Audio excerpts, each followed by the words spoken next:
High साथीहरु, स्वागत छ हाम्रो च्यानल बिजनेस जानकारी शोमा। धेरै समय पश्चात तपाईहरुको माझमा आउँदैछु र साथीहरु, तपाईहरुको धेरै कमेन्टहरु मैले पाएको छु, जो कमेन्टहरु यहाँनेर लेखिएको छ र तपाईले सोध्नु भएको छ, सर यो बिजनेस कस्तो होला, यो नेटवर्क मार्केटिङ कस्तो होला, त्यो नेटवर्क मार्केटिङ कस्तो होला। यी 10 वटा कुरा तपाईलाई म दिदै छु, जो तपाई बिजनेस गर्न भन्दा अगाडि, अर्थात नेटवर्क मार्केटिङ बिजनेसमा संलग्न र आबद्ध जोइनिङ हुन भन्दा अगाडि तपाईले जान्न र बुझ्न पर्छ। साथीहरु, के तपाई तयारी हुनुहुन्छ? अवश्य पनि तपाई तयारी हुनुहुन्छ भन्ने मलाई विश्वास छ र धेरै साथीहरुको प्रश्नको जिज्ञासा यही 10 वटा बुदाहरूले पूर्ण गरिदिएको छ। साथीहरु, भिडियो अन्तिमसम्म हेर्दिनु होला अनि लाइक गर्दिनु होला अनि सब्स्क्राइब नगर्ने साथीहरुले सब्स्क्राइब गर्दिनु होला, शेयर गर्दिनु होला। म यही तपाईसँग आशा राख्दछु।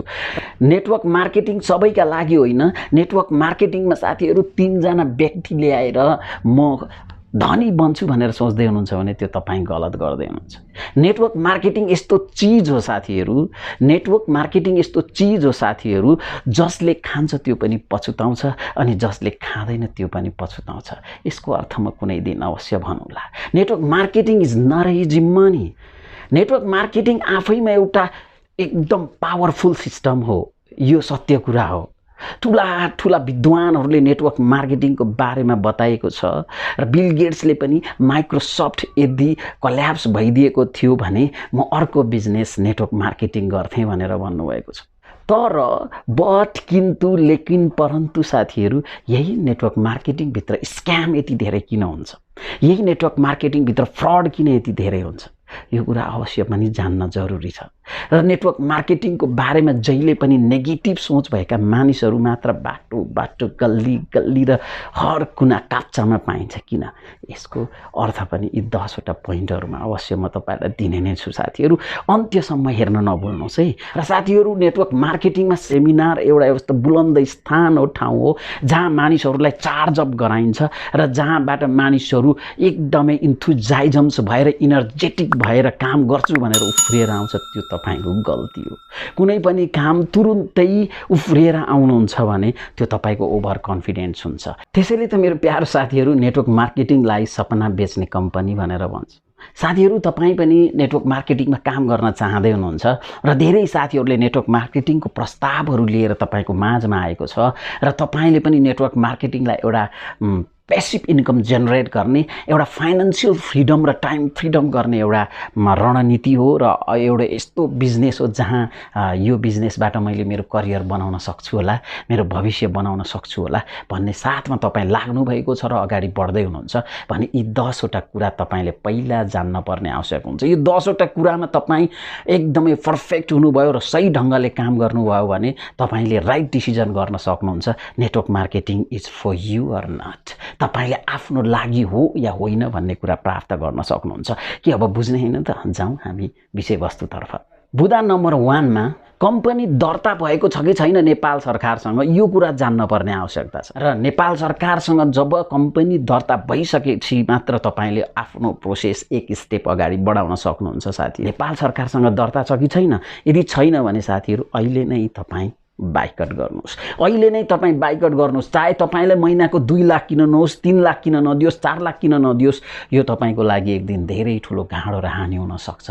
र साथीहरु, जान्नुहोस्, यदि दर्ता नेपाल सरकारसँग छैन भने पिटिकै पनि यहाँ खुट्टा हात नहाल्नु होला। Thank you. अब दोस्रो नम्बरमा हामीले जान्न पर्ने कुरा के छ भने, के तपाईले काम गर्न चाहनु भएको network marketing, direct selling, FMCG भित्र काम गर्दैछ कि छैन? एफएमसीजी भनेको फास्ट मुभिङ कन्ज्युमेबल प्रोडक्ट्स। यो भनेको के हो भन्नुहुन्छ भने, हर दिनचर्यामा डेली बेसिसमा काममा आउने सामानहरू बेचिरहेको छ कि छैन? यदि तपाईको धेरैवटा बिजनेसहरू हामीले यस्ता देखेका छौं जो बिजनेसहरू सुट लेन्थ बेच्नेतिर लागिरहेको हुन्छ। एकपल्ट सुट लेन्थ बनाउनु भयो भने तपाईले वर्षौं दिनसम्म, 2 वर्षसम्म, 3 वर्षसम्म तपाईले अर्को बनाउनुहुन्न भने कसरी कम्पनी प्रफिटेबल हुन्छ? कसरी कम्पनीले प्रफिट जेनेरेट गर्न सक्छ। र एफएमसीजी भनेको हर दिन आवश्यक डेली बेसिसमा चाहिने आवश्यक वस्तुहरू हुन् जो तपाईँ र मैले हर दिन सकिनसक फेरि पनि किन्न पर्ने हुन्छ। कति कम्पनीहरूले त साथीहरू कम्प्युटरको पार्ट्सहरू बेचिरहेको हामी पाउँछौँ। पार्ट्स एकताली लगाइसकेपछि वर्षौं चेन्ज गर्न पर्दैन। यदि तपाईँको कम्पनीले एफएमसीजी प्रोडक्ट्स बेसमा काम गरिरहेको छैन भने यो पनि तपाईँको लागि डरलाग्दो स्थिति पछि गएर क्रिएट हुन सक्छ। अनि हामीसँग पैसा लिने अनि एउटा प्रोजेक्ट छ, त्यो प्रोजेक्टमा हामी लगानी गर्छौँ भन्छ। र साथीहरू तपाईँ महसुस गर्नुहोस्, यो कम्पनी 5 वर्ष योजना, 3 वर्ष योजना, 15 वर्ष योजना, 20 वर्ष योजना भन्दा तलका योजनाहरू लिएर आएका हुन्छन्। एक दिन अवश्य पनि भाग्छ। सतर्क हुनुहोला। बुँदा नम्बर 3 मा बोसको ब्याकग्राउन्ड तपाईले जान्न पर्ने हुन्छ। अब्जर्भेसन गर्नुहोस्। बोस, तपाईको कम्पनीको बोस, तपाईले गर्न चाहनु भएको कम्पनीको बोस, त्यसको बारेमा तपाईले अवश्य पनि निरीक्षण गर्नुहोस्। मानव एउटा तपाईले 20,000 को फोन लिन जाँदा पनि त्यसको र्याम कति छ, त्यसको स्टोरेज कति छ, त्यसको फङ्सनालिटी के हुन्, त्यसका स्पेसियालिटीहरू के हुन्, त्यसका बेनिफिट्सहरू के छन्, कति मेगापिक्सल छ, कति रेजुलेसन छ, यी कुराहरू तपाईले चेक गर्नु नै हुन्छ। तर तपाईले आफ्नो जिन्दगी बनाउन चाहनु भएको कम्पनीको बोसको बारेमा अलिकति अब्जर्भेसन गर्न पर्दैन? अवश्य पनि पर्छ। कति बोसहरू यस्ता पनि हुन्छन् जो फ्रड र स्क्यामर भएर आइरहेका हुन्छन्। उसको विगतका कुराहरूलाई कोट्याएर हेर्ने हो भने कतै स्क्याम गरेर आएको छैन, कतै फ्रड गरेर आएको छैन, कतै जेल बसेर आएको छैन, कतै त्यस्ता अनैतिकताभित्र संलग्न त भएको छैन। यी कुराहरू जान्न आवश्यकता छ। यदि बोस यस्तो छ भने त्यो कम्पनीमा तपाईले हातै नहाल्नुहोस्। तर तपाईको बोस एउटा धेरै ठुलो बिजनेसम्यान छ। यो मात्र बिजनेस नभएर अरु कैयौं बिजनेसहरू नेपाल अधिराज्यभरि फैलिरहेको छ। र यदि तपाईँ त्यस्तो खालको बोस छ भने अवश्य पनि यो बिजनेसको पैसा पोको पारेर कुलेलाम ठोक्दैन, किनकि अरु बिजनेस छ जसको कारणले उसलाई सस्टेन बनाउँछ साथीहरू, र विश्वास र ट्रस्ट क्रिएट गर्दछ। त्यसै कारणले बोसको बारेमा पनि तपाईले जान्नुहोस्, बोसको बारेमा पनि अब्जर्भेसन गर्नुहोस् है साथीहरू, नत्र भने पछुताउनु पर्छ।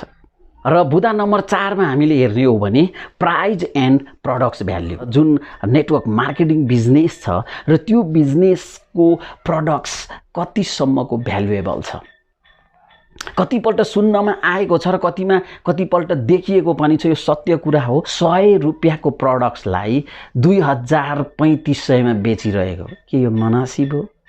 100 को प्रोडक्ट 400-500 मा बेच्छ भने द्याट्स गुड, त्यो पनि राम्रै हो, किनकि तपाईँ र हामीलाई यत्रो धेरै ठुलो अपर्च्युनिटी दिएको हुन्छ। तर त्यही 100 रुपैयाँको 60 वटा ट्याब्लेट भएको प्रोडक्ट्सलाई लगेर तपाईलाई 4000, 3000, 3500 मा 2500 मा बेच्दैछ भने त्यो तपाईको लागि पछि गएर धेरै ठुलो हानि हुन्छ, किनकि तपाईको साथीहरूले ती प्रोडक्ट्सहरूलाई कन्ज्युम गर्न सक्दैन। मार्केटमा भएको प्रोडक्ट्स र तपाईमा भएको प्रोडक्ट्सको दुईटै कम्पोजिसन बराबरको छ। तपाईले कम्प्यारिजन गर्दाखेरि बराबरको छ। 60 ट्याब्लेट एउटै कम्पोजिसन, एउटै इन्ग्रेडियन्ट्स लगाएर बनाइएको छ र तपाईले बजारमा 100 रुपैयाँमा पाउनुहुन्छ र त्यही तपाईको नेटवर्क मार्केटिङमा 3500 मा पाउँछ भने तपाईको साथीहरूले त्यो कन्ज्युम गर्न सक्दैन र तपाईले पनि कन्ज्युम गर्न सक्नुहुन्न, जसको कारणले हाई प्राइस प्रोडक्ट्स लिस्ट भएको कारणले तपाईले पनि छोड्नुहुन्छ र तपाईको साथीहरूले पनि छोड्छन् र तपाईँ नेटवर्क मार्केटिङको बागी बन्नुहुन्छ र नेगेटिभिटी गर्ने व्यक्ति बन्नुहुन्छ। र त्यसैले मेरो प्यारो साथीहरू, पहिल्यै तपाईले सोच्नुहोस् के प्रोडक्ट सही छ, के प्रोडक्ट्स यतिको प्रोडक्ट सही हो, कि प्रोडक्ट्सको कम्पोजिसन सही छ, र प्रोडक्ट्स जान्न जरुरी छ साथीहरू। र साथीहरू बुँदा नम्बर 5 लाई हेर्ने हो भने फ्रीडम नीति, अर्थात् तपाईलाई कम्पनीले एउटै कुरा भनिरहेको हुन्छ, फाइनान्शियल फ्रीडम, टाइम फ्रीडम तपाईले यहाँ प्राप्त गर्न सक्नुहुन्छ, बोस फ्रीडम तपाईले यहाँ प्राप्त गर्न सक्नुहुन्छ। यो सत्य कुरा हो। तर तपाईँ र मैले जान्न पर्ने आवश्यकता छ। कतिवटा कम्पनीहरूको यस्तो नीति हुन्छ, तपाईले एउटा कम्पनीमा काम गर्दै गर्दै अर्को कम्पनीमा काम गर्न पाउनुहुन्न। जब तपाईको पैसा जेनेरेट हुन्छ नि, तपाईलाई तुरुन्तै तपाईको आईडी फ्रीज गरिदिन्छन् या त आईडी ब्लक गरिदिन्छन् हुन्छन् सधैँको लागि। र साथीहरू के तपाईले दर्द गरेर कमाउनु भएको, तपाईले घाम पानी नभन्निकन कमाउनु भएको, तपाईले बोक्कै हिँडेर साथीहरूलाई कन्भिन्स गराउनु भएको, साथीहरूलाई चाहिँ सेमिनारमा लगेर यति दर्द उठाएर कमाउनु भएको पैसा कम्पनीले ब्यान गरिदियो अर्थात् कम्पनीले ब्लक गरिदियो भने तपाईको स्थिति कस्तो हुन्छ? र साथीहरू तपाईले दुःख गर्नुभएको छ भने एक दिन अवश्य पनि त्यसको फल त पाउनुपर्छ। तर फल पाउने बेलामा कम्पनीले तपाईको आइडीलाई चाहिँ फ्रिज गरिदियो भने तपाईलाई दर्द हुन्छ। पहिल्यै बुझ्नुस् के कम्पनीको यस्तो पोलिसी त छैन र तपाईले अब्जर्भेसन गर्नुस् कस्तो पोलिसीमा तपाईको बिजनेस अर्थात् तपाईको नेटवर्क मार्केटिङ चल्दैछ। बुदा नम्बर 6 मुख्य इन्कम सोर्स। यदि तपाईले नेटवर्क मार्केटिङमा काम गर्ने सोच बनाउनु भयो, नेटवर्क मार्केटिङमा आबद्ध हुने सोच बनाउनु भयो र तपाईसँग मुख्य इन्कम सोर्स अर्को छैन भने तपाई इम्प्लोइड हुनुस् या त तपाई सेल्फ इम्प्लोइड हुनुस्, तर तपाईसँग मुख्य आय स्रोत अर्को छैन भने तपाईले फुल्ली सुरुदेखि अन्तिमसम्म नै दिन्छु नेटवर्क मार्केटिङलाई भनेर काममा लाग्नुभयो भने त्यो तपाईँ गलत गर्दै हुनुहुन्छ।